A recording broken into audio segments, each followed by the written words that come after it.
사랑하는 성도 여러분, 날마다 주께로 큐티 가이드 영상을 통하여 만나게 되어 반갑습니다.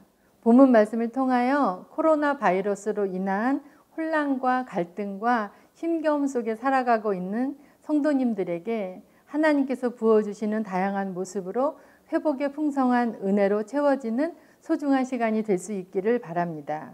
먼저 말씀을 이해하는 데 도움이 될 것 같아서 시대적인 배경에 대하여 간략하게 살펴보도록 하겠습니다. 강대국인 아수르로부터 유다가 무력적 위협을 받고 있는 위기의 상황에 유다를 다스리고 있는 왕들이 하나님을 의지하기보다는 현실적인 안목을 가지고 판단하여 다른 나라와 동맹을 맺어 어려움을 극복해 가려고 했던 죄에 대한 심판과 경고의 메시지입니다.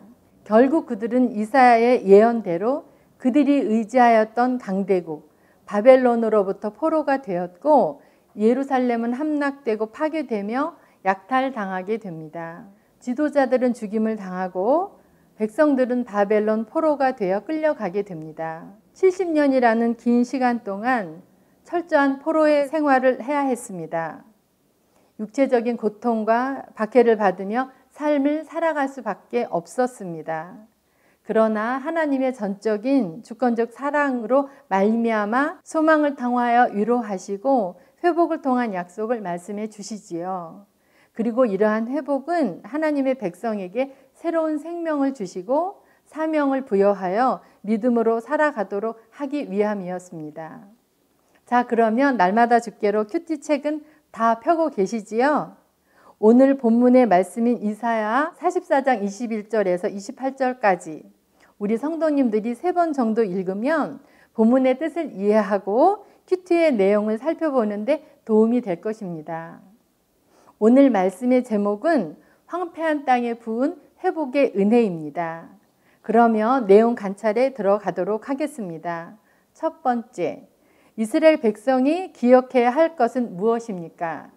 21절에 나와 있는데요. 야곱아, 이스라엘아, 이 일을 기억하라.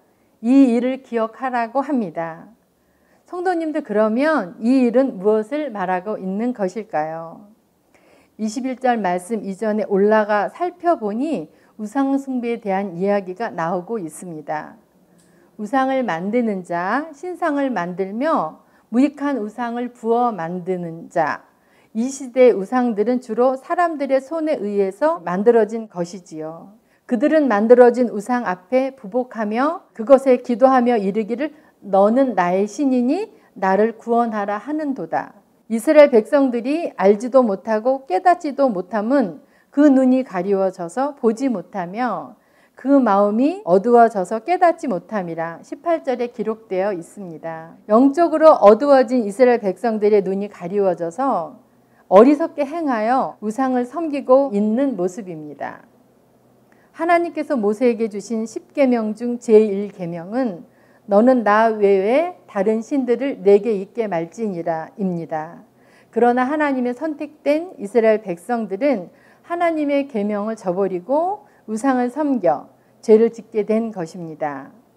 그들이 지은 죄의 대가로 징계를 받게 되어 70년이라는 긴 세월 동안을 바벨론의 포로로 그들이 살고 있던 고향을 그리워하며 박해를 인한 고통으로 힘겨운 삶을 살아가야 했던 것입니다.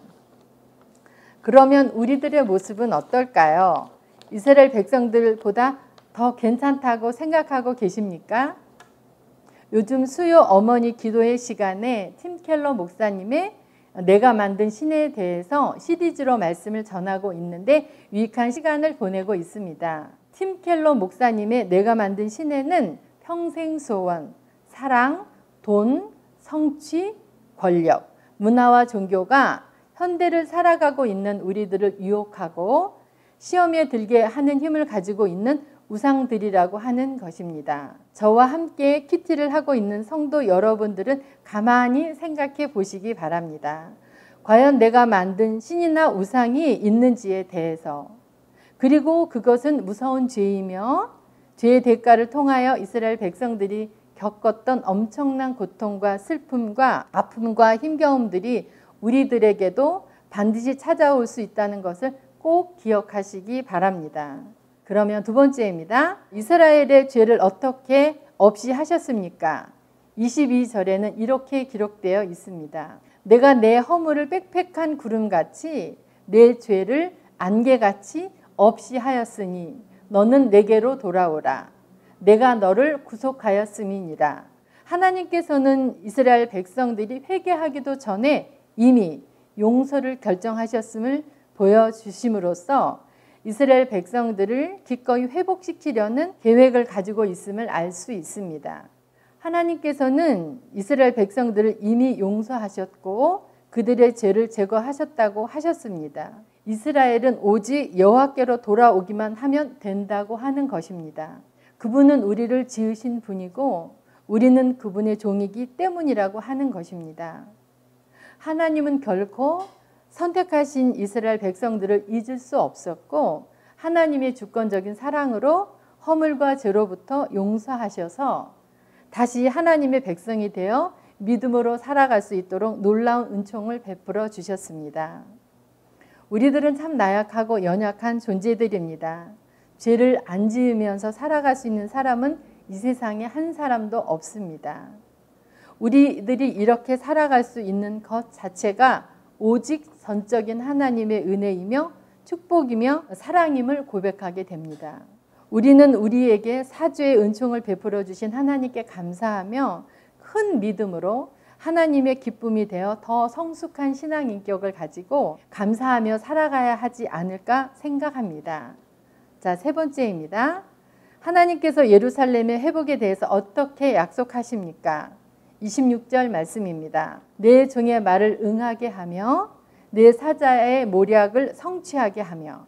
선지자들이 선포한 이스라엘 백성들이 바벨론으로부터의 교환을 예언하고 있음을 볼 수 있습니다. 바벨론의 포로로 끌려간 백성들은 영적으로 연단을 받아 말씀의 교훈으로 돌아오게 될 것이며 이들을 통해서 하나님께서는 반드시 이스라엘을 회복시키시겠다고 말씀하고 있습니다. 예루살렘의 회복과 여호와의 통치의 중심이 되는 성전 재건과 바벨론 포로에서의 귀환의 모든 과정을 통하여 하나님만이 온 세상을 지으신 유일한 창조주이시며 역사를 주관하시는 분이시므로 모든 열방으로부터 인정을 받게 될 것이고 홀로 영광을 받으셔야 할 분이라는 것입니다. 사랑하는 성도님들에게는 어떤 어려움이 있으신가요?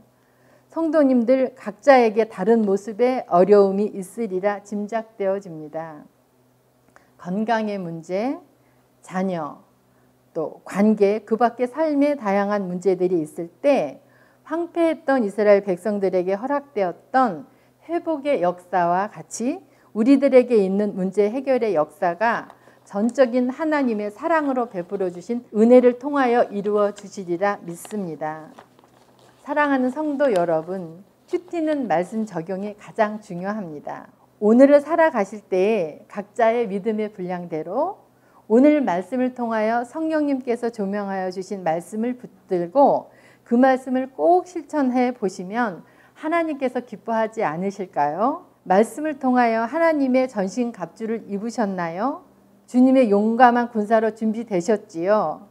오늘도 세상에서 빛과 소금으로 그리스도의 편지이며 향기가 되어 그리스도의 사랑을 믿음으로 전하여 승리하는 하루 되시기 바랍니다. 저번 주일에 곡조 있는 기도로 주님을 향한 뜨거운 사랑의 고백이 되어 힘차게 불렀던 찬양의 가사처럼 우리의 시선은 오늘도 하나님만을 주목하고 우리의 삶이 주의 역사가 되어 하나님께서 일하심으로 하나님의 풍성한 은혜와 축복과 은총을 마음껏 누리는 복된 하루 되시기 바랍니다. 사랑하고 축복합니다. 기도하겠습니다. 사랑하는 하나님 아버지, 하나님을 더욱 사랑하며 사주의 은총을 받은 기쁨과 감격을 가지고 성도들 각자의 황폐해진 삶 속에서 기대 이상으로 놀라운 회복의 은혜의 역사가 경험되어지는 복된 하루 보낼 수 있도록 인도하여 주시옵소서. 예수님 이름으로 기도드립니다. 아멘.